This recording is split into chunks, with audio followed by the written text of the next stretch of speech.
Saptarishis Astrology, and today we are back with another interesting subject, and to teach us, to present us, we have none other than our own Ksanati.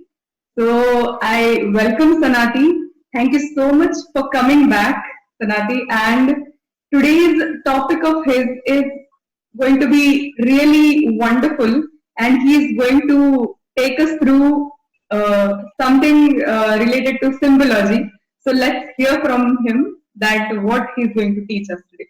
Hello, namaste. Thank you for the introduction. I'm so grateful to have you here and to have your support. I'd also like to give a special thanks to Sunil, John, and the whole team at Saptarishis Astrology, who continuously supports this deep investigation into the ancient science of Jyotish. It's such a blessing to be with this organization. About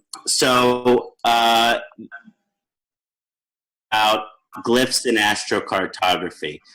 We did some earlier videos on astrocartography as relates to how to influence certain aims of life using astrocartography. So we worked on career and artha. We worked on spirituality and moksha. We worked on relationships and kama. And so we talked about these different aspects and how we can use astrocartography to help encourage these aims and to help achieve these aims. And there was very good response from the community as far as this topic of astrocartography. So Sunil, John, and I have decided to do a astrocartography.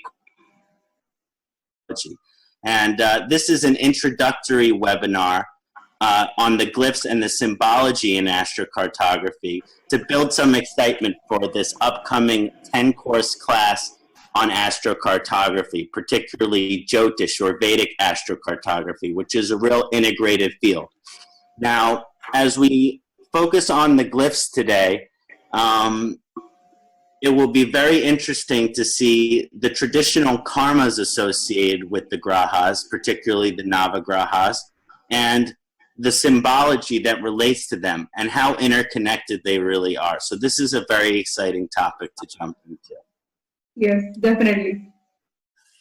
So I'm going to share the presentation on my screen here. Wonderful. So this is the first course, in the 10-course astrocartography, which will be coming around the beginning of 2018.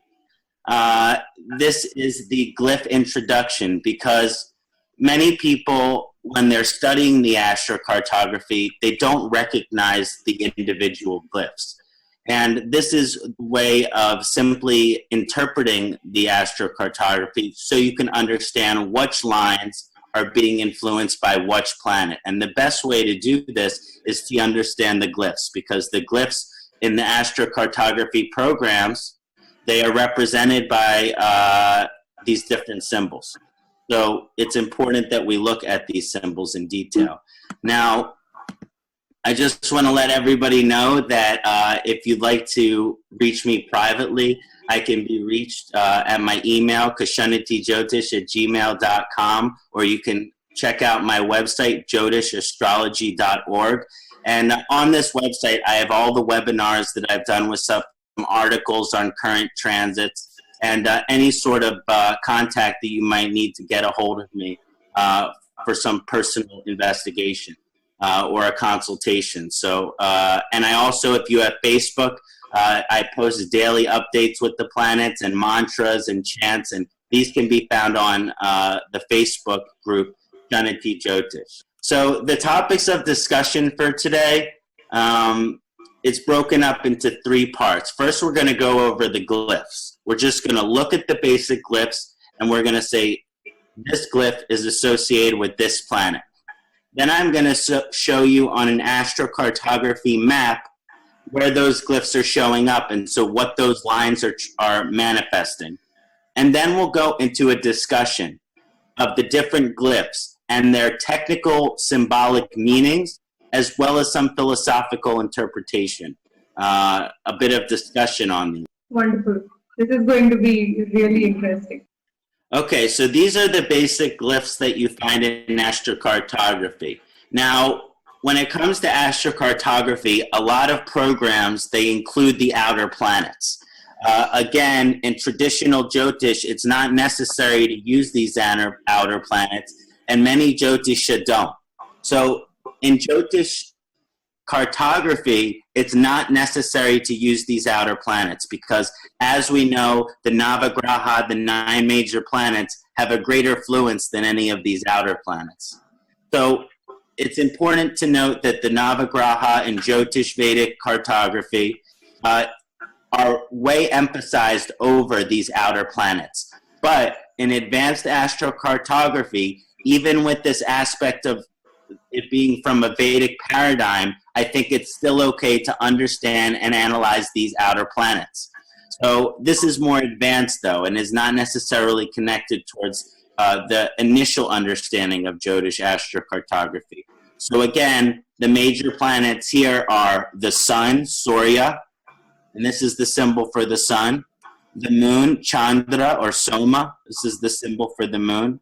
Mercury, Budayaha, this is the symbol for Mercury. Venus, Shukrayaji, this is the symbol for Venus. Aya, this is the symbol for Mars. Jupiter, Guru Deva, and this is the symbol for Jupiter. Saturn, Shani, this is the symbol for Shani, very powerful. And in astrocartography, there is not a separation of the node because the node has a complete aspect. So when it comes to the mapping of the node, Rahu and Ketu are having a very close and equal position. So in astrocartography, Rahu and Ketu are a cartography line. And so the cartography line looks like this, which is the position of Rahu. This is the symbol for Rahu, and so this is also in the cartography the symbol for Ketu, which is the symbol for the nodes, which includes the north and south node. It looks a little like Leo, I think, the node symbol. Okay, so this is an astrocartography map. Right now, you know my astrocartography, so you know where to catch me on a bad vibration and where to catch me on a good vibration. So hopefully, if you meet me, you catch me in one of these places where I have an auspicious energy. Looking at the astrocartography, you can see in the top here different symbols being listed.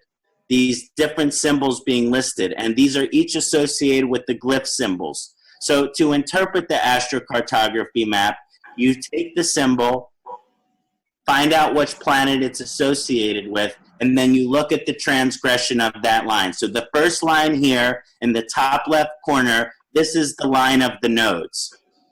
This line of the nodes, Rahu Ketu line. It's going all the way down here off the coast of Alaska and Hawaii. So again, it goes all the way up and down this line and is symbolized by this node symbol. If you move more to the right, you have a Mars and Venus. So Venus going off here into the west, so not really having an influence. Mars going straight down. Mars is going straight down here. And so this Mars symbol goes all the way down here, but again, no countries, no anything there. So even though these lines are very strong, prominent through this chart, they're not influencing any country. They're not influencing any city in these areas unless I decide to go to Point Hope, Alaska, but I have no plans to go there. Mm-hmm. Yes. I actually have been to Anchorage and Juneau, so some other cities in Alaska, but I've never been to these far west cities that look like they're close to the Arctic Ocean. Mm-hmm. so moving on, now we are getting into some vibrations here in California. So to follow the line to the top of the key, okay, this black line is Chiron. That's a Western vibration. So again, doesn't have that much significance in basic Vedic astrocartography. Let's look at the next line. Mm-hmm. This is this baby blue line. If you follow the sign of Neptune. And so that doesn't have a lot of application here. Now, if you look at this line right here, which is a dark reddish brown, Mm-hmm. Yes. this line, if you follow it to its point, is Shani. Mm. Yes. And then you can also see from this point that it's Shani. So San Francisco, California is a very strong Shani vibration for me. And whenever I'm in California, I feel kind of separated. I feel kind of isolated. I feel kind of alone. So, and so I also enjoy the peace and quiet. I also enjoy the nature. I also enjoy the time to look out. I mean, when I went to Napa Valley, it was so beautiful there. You're just looking at these beautiful vineyards. I mean, I don't know anybody there, but it was still okay to be alone. So, but anyway, the Saturn, the Shani vibration, very strong for me in Northern California. And I have spent some time there, and I do feel separated and isolated and alone. But I think because I'm Aquarius Lagna, I'm okay with that. Yes, very true. Yeah. Now, if you go closer here and you follow these lines, this dark blue line here, take it up. This is the symbol for the moon, Chandra. So this is very strong over here. And then very close next to it is this dark green line. If you take it up, it's the symbol for Shukrayaji, Venus. Yes, right. So I have Moon-Venus conjunction in my 9th house. So this conjunction is being shown here in the astrocartography by the fact that these lines are very close to each other. Yes. Now, I spent this line. This includes the states of Colorado and New Mexico. I studied with 2 years with Dr. Vasant Lad at the Ayurvedic Institute in Albuquerque, New Mexico. Mm-hmm. 9th house is the house of the guru. And so in a sense, Dr. Vasant Lad carried a guru vibration, a teacher vibration for me during that time. Also, because Moon and Venus in Libra has to do with the romantic vibration, I'm along these lines as well. Mm, yeah. So, I got engaged on these lines. Oh, that's beautiful. So these are also lines that were influenced. Also, my guru, Amma, I had a much deepening of my relationship with her while I was on these lines. This is where I asked Amma if she would marry my wife and I. So Wow. these lines have strong guru vibrations, strong romantic vibrations, and when I got to this location, in those ways. Mm-hmm. Great. Now, if you go further all the way to the East Coast, you see this yellow line, take it up, that's the sun. You take the Mercury line up, that's Mercury. And so this is where I'm from, the city of Philadelphia. So my sun line is about as close to my where I'm currently living as it could possibly be. Mm-hmm. 10th house, and Mercury's my Atmakaraka conjunct with the sun. And so there's a strong vibration here that Philadelphia will be the place that is the most prosperous for my career, that is the most prosperous for my life purpose. So as it influences the second aim of life, Artha, establishing career, establishing being able to provide for me and my family in this location. So this is very strong vibrations of this sun line, which Wow. close to right now. Mm-hmm. So it's a perfect place. And with Mercury here, it's a very good place for me to teach. So I'm very excited to be starting this astrocartography course and teaching it from Philadelphia, where my teaching vibration is the strongest. These are just, but again, as you move further down, you can see the different planetary symbols popping up, and you just follow the lines down. Some of the lines move horizontally, some of the lines move color to the symbol, and then again, these are the representations of the different symbols, and we're going to go over the symbology and the meaning of all of the Navagraha symbols. Yes, right. So first we'll talk about the sun, okay? The circle, the main part of the sun symbol, which is this circle, it's known as the representation of the divine spirit. So it's the divine light inside of us, but it could also be a representation of God light, which is beyond us, but is a part of us, but is also universal.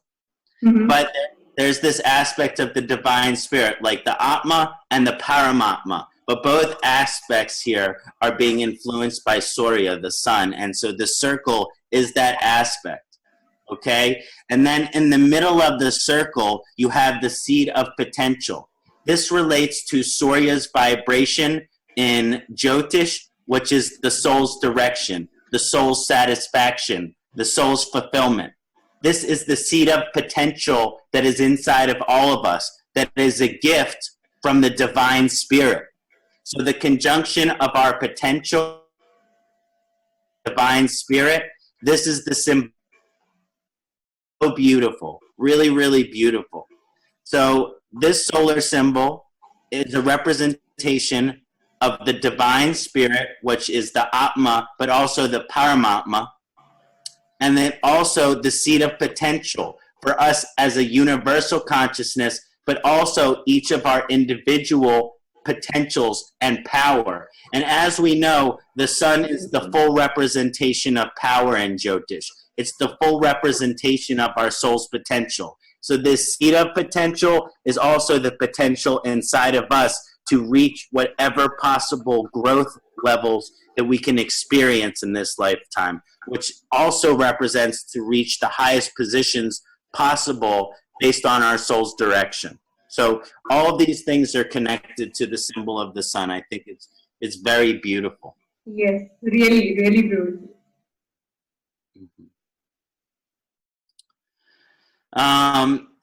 So the next symbol is the crescent, which is Somaya or Chandra, okay?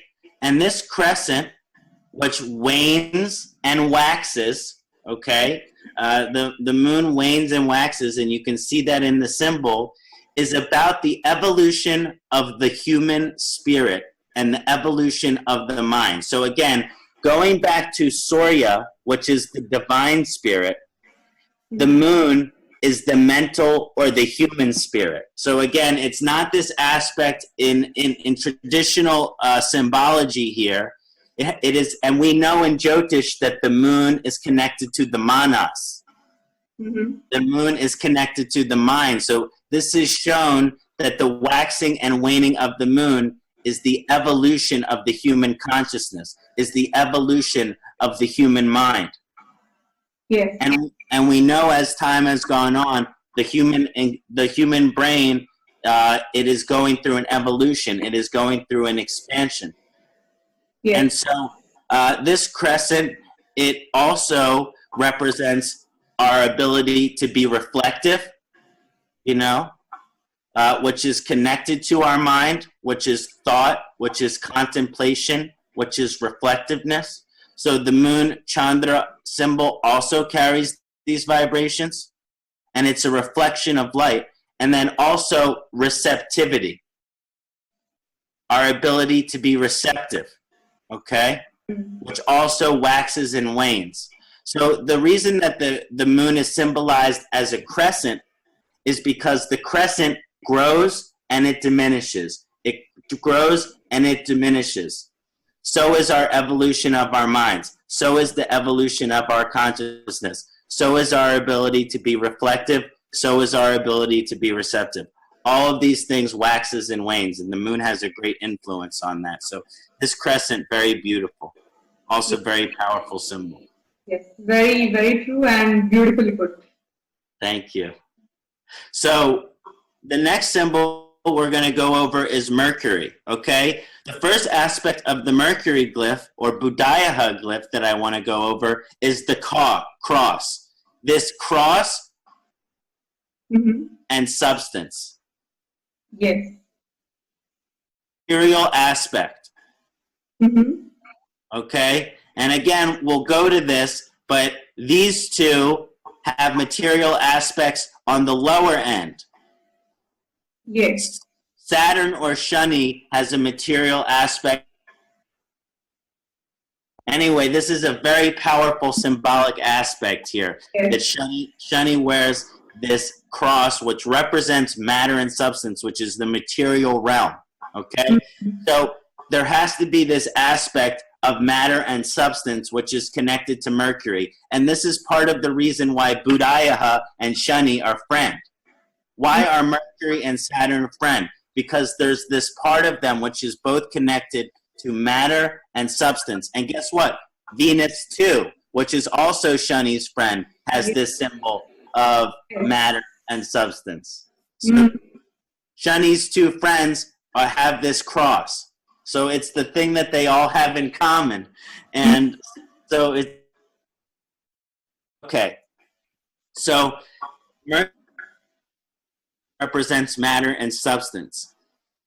Okay?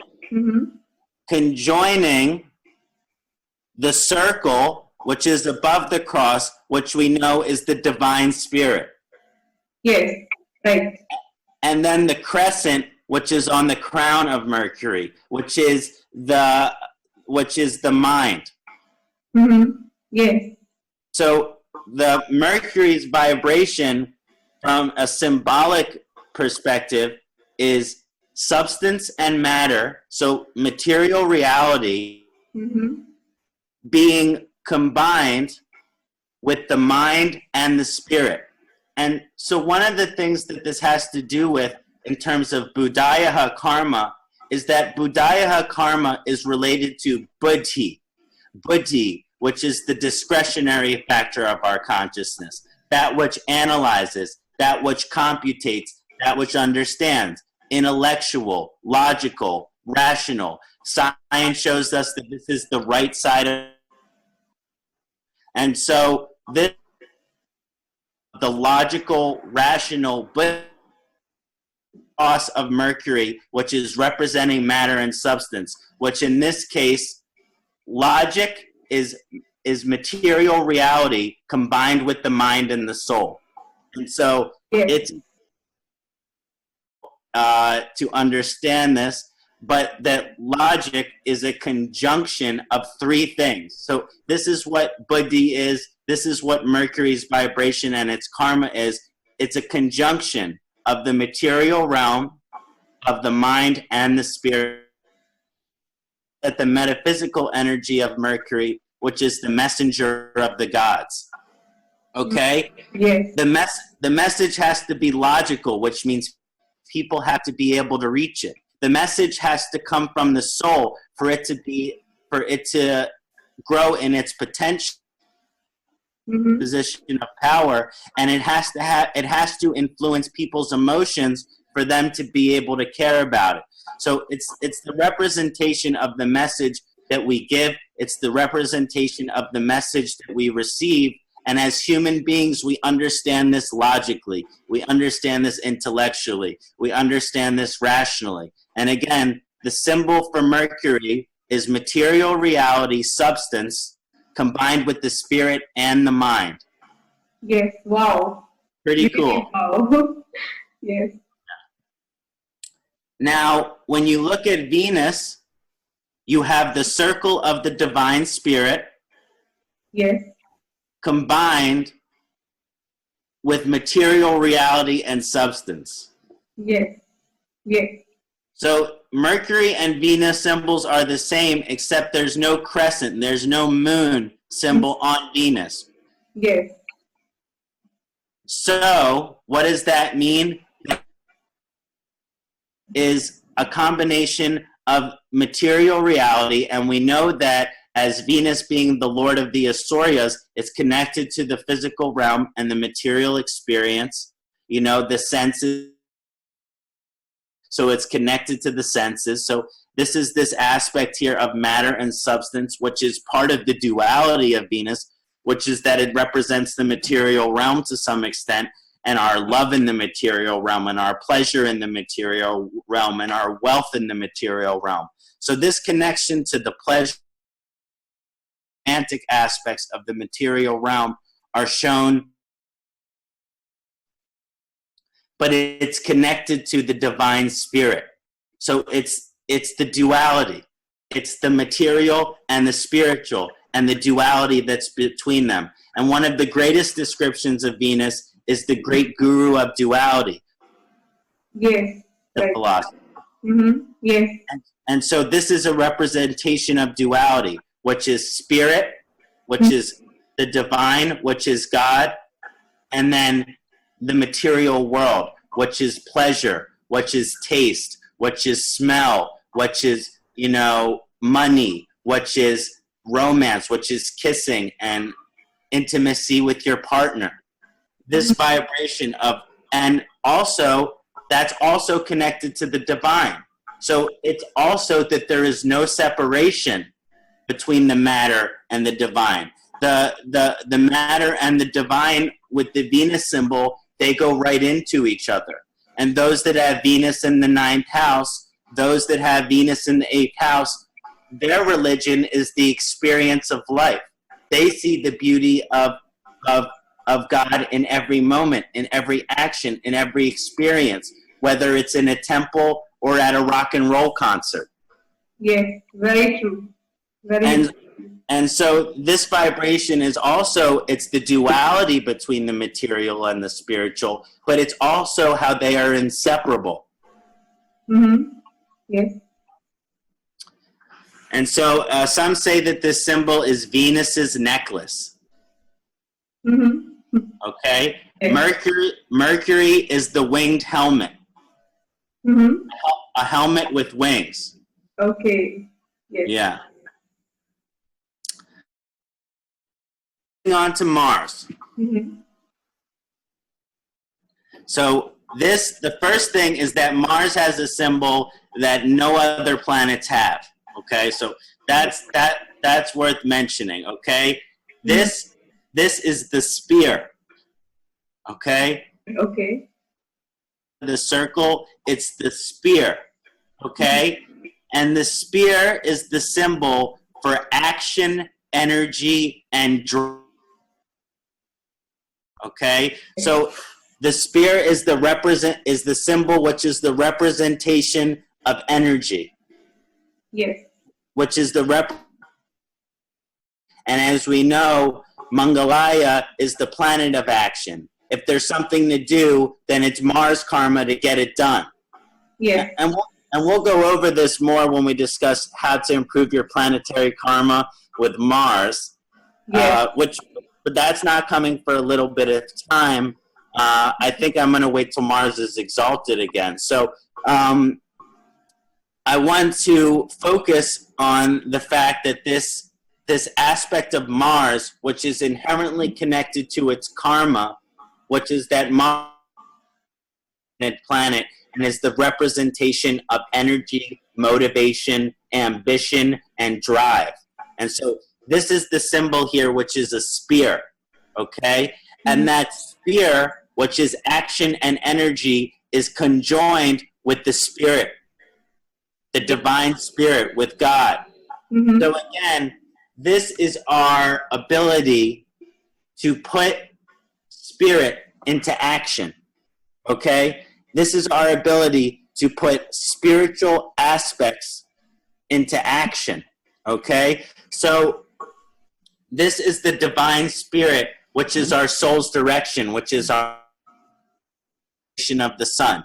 So it is connected to the Atma. So on what is our soul on the deepest level desiring, that's represented And it's great to know what your deepest soul is desiring. It's great to know what your dharma is. It's great to know what that looks like. But if you can't do anything to get there, what's the point? Yes, true. So this vibration here is about putting that soul's direct spirit and putting the direction which the Atma would like to travel, which is connected to the potential, and that the only way to reach that potential is through action. Yes, true. So this is about achieving our soul's potential through action, which is the representation of the Mars. Mm-hmm. Yes. And so because Mars is warrior caste, it also says Mars, the circle here is Mars shield, Mm-hmm. and the arrow is Mars spear or Mars sword. So the shield and the sword. Beautiful. Yes. Okay, next we'll talk about Jupiter, Guru. Okay? The first thing that you'll notice is the crescent, which is the moon. So and it's just slightly above the cross. Okay? So this is a very powerful, this is about the mind or the human spirit transcending material reality. So as we know, Jupiter is Guru. It's about our spiritual wisdom, our highest spiritual potential, our highest religious potential, our ability to learn from gurus and teacher, but also the realization of our inner guru, the guru within. Mm-hmm. And the only way to unlock the potential of the greatest guru is to put the mind and the human spirit to transcend. So this is consciousness, okay? This is that consciousness transcends our experience of the material, which basically means that our consciousness transcends Maya. Yes. Because to some extent, this substance, material reality and substance, has a representation of being an illusion. Not an illusion or Maya in the sense that it is not real. It is certainly real. But it's an illusion in the sense that it's preventing us from true understanding. It's an illusion and it's preventing us from our ultimate wisdom. And so here in the symbol of Jupiter, consciousness transcends the world. That consciousness transcends above everything. You know, it's like in our material reality, there's war. In our material reality, there's horrible things that happen on a daily basis. Yes. And if we focus our consciousness on those things, there's no ability to experience any kind of in other words, these things, they will just bring us great amount of suffering, which is because Saturn, which is Shani, which is that these things are above all, okay? But with Jupiter, it is that we can transcend material reality and still experience enlightenment and still experience spiritual transcendence and still get closer to moksha and still embody our dharma. So again, one way of looking at this symbol is that consciousness, Yes. Yes. which is the greatest wisdom, is to always put spiritual consciousness as the number one priority. Yes. And so usually people with Guru as their strongest planet in their chart, they do put their spiritual consciousness first. Yes. True. And again, this is seen as Jupiter's thunderbolt. This is thunderbolt. Yes. Yes. Right. Next, we will talk about Shani, my favorite. Yes. Now, Shani is the cross, okay? Now again, in all of the symbols here, there is no other planetary symbol where the cross is above everything else, okay? This is so powerful to me. So again, this cross represents the material reality, and again, the mundane world, okay? So this is our experience of life every day. Yes. It's how we wake up in the morning, brush our teeth, then we have to drive to our work, then we have to work for 7 hours, then we come home, we eat dinner, and then we go to bed. And of course, some days are something different, but this is just an embodiment of the routine. Saturn is connected to the routine, the mundane aspects of our lives. And so Shani emphasizes the mundane. Now again, we of Nakṣatra, which is the, and when everything is moving slowly, that's when we experience the world as mundane. Another way to interpret this vibration is boring. We experience world as boring. And when we're focusing only on the material reality above all other things, it can create loneliness. It can create sadness. And this is why Shani has these effects, because Shani's karma, this cross, is above all other things. It's about experiencing life on life's terms. It's about, this is the way that life is, and you cannot run away from it. You cannot escape it. It's going to move slowly, and you have to show up and take this life one day at a time, 1 hour at a time, 1 minute at a time. And sometimes with Shani, because it puts these material aspects over other things, it can create sadness because our mundane life, which is routine, has no excitement to it. And it feels like there's things that are missing because this is the mundane above all other things. Yes, very true. It builds strength of the soul. It builds strength of the character. It builds determination. It builds perseverance. It builds focus, and it builds discipline. And having material reality and substance and the mundane world above all other things is what helps create form. It helps create structure. It helps create organization. It helps create a routine. So these vibrations also have a very strong positive vibration. Now again, you'll notice here with Saturn, this is the mind, this is the crescent. Okay, so this is the crescent, yes, which is the consciousness. Okay, yes. this is why Saturn is the planet that takes the mundane world and it. Now there is no greater test for how we grow than our ability to overcome this vibration. That when the karma of life, of reality, of material existence, of our lives comes crashing down on us, and how that influences our mind, how that influences our spirit, how that influences our consciousness. So basically the symbol of Saturn represents how the real world, real life influences our mind. How the real life or the real world influences our consciousness. And our ability to be strong and persevere and not let the material challenges that we experience in consciousness in a negative way. Yes. It's a great test. And to me, I look at this symbol and I feel the energy of something that is testing you. Yes, very true. It's a test because all the other vibrations have the cross underneath, and they have the crescent above. But Shani, it's reversed. The cross is above, the crescent is underneath. So again, it's a real test. Yes. It's a real test.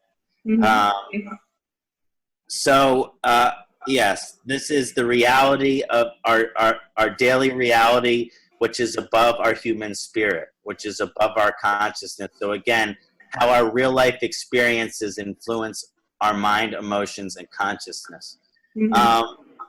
And this is called Saturn's sickle. Okay. like the Grim Reaper, Yes. connected to Lord Yama. Yes. So this is like Lord Yama holding a blade, Yes. and very powerful. Yes. Very true.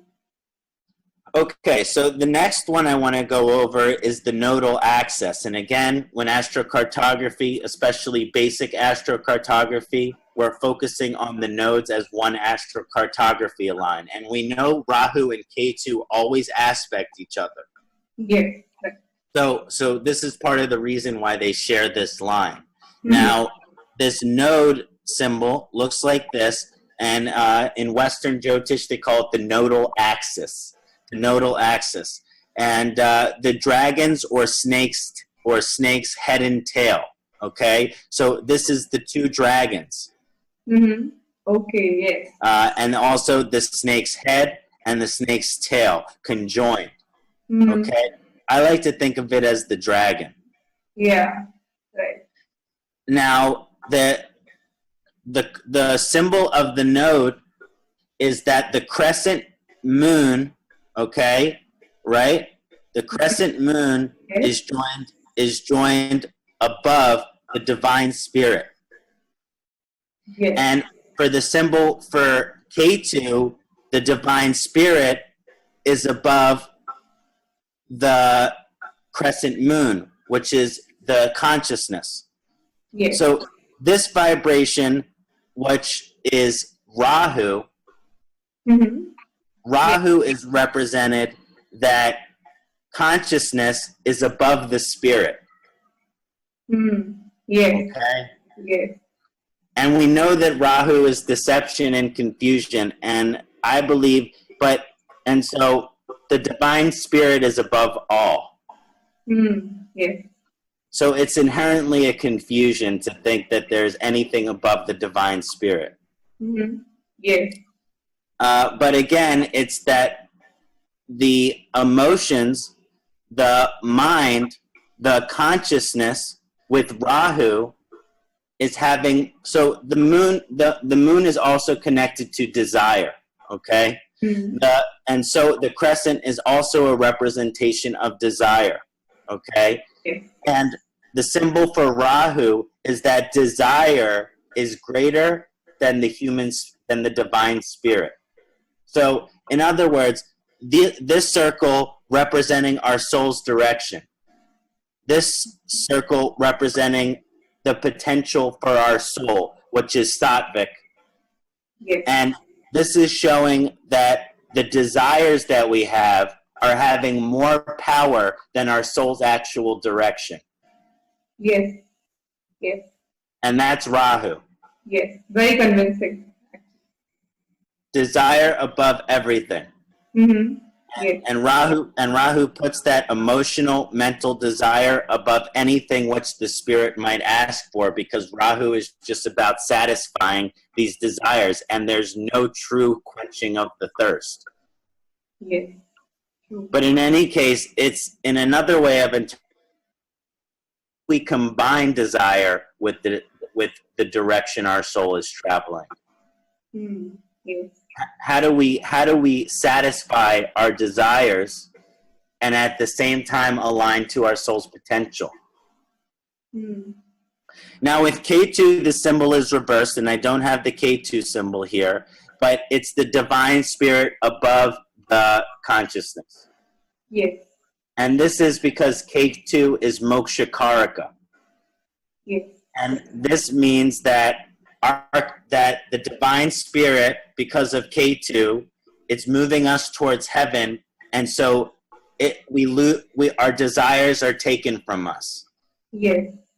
True. And so Ketu, as we know, is this force which is trying to transform our lives so we're in alignment with our highest spiritual potential. And sometimes, particularly for moksha, because Ketu is moksha karaka.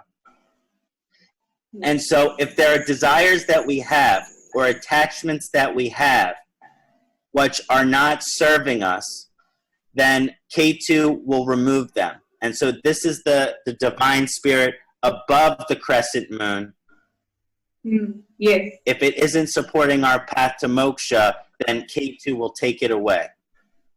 Yes. Right. So that is a basic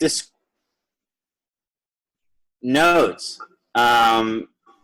And again, just going over these symbols one more time, I hope that after watching this webinar, not only can you understand the astrocartography map a little bit better by understanding the symbols, Rahu, Mars, Venus, Moon, Venus, Pluto, Jupiter, Sun, Mercury, etc., that you should have in interpreting a astrocartography map, but also because you know the deep symbology of these different planets, you can also understand what are the basic principles of these lines, what are the basic principles of these symbols, and then we can also understand from a philosophical perspective, what do these symbols have to do with the traditional karmas of these planets, Surya, Chandra, Shukra, etc.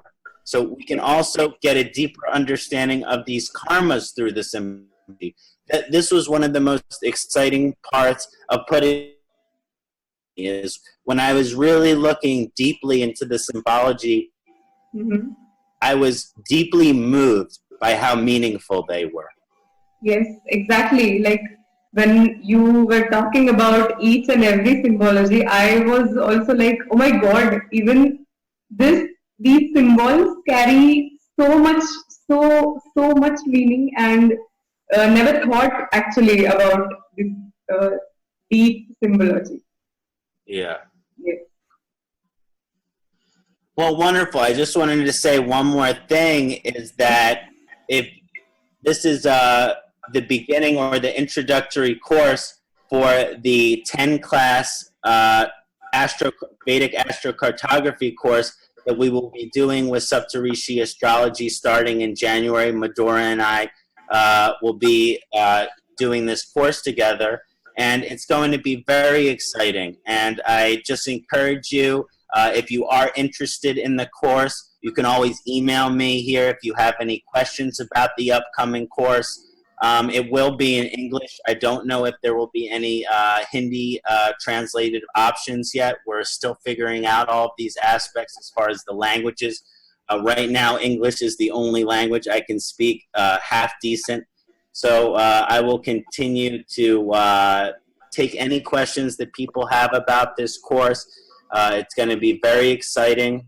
And I just want to thank everybody who watches this video, for their interest in Jyotish, for their interest in astrocartography. I want to thank you again, Madhuraji, for all your support and all your help.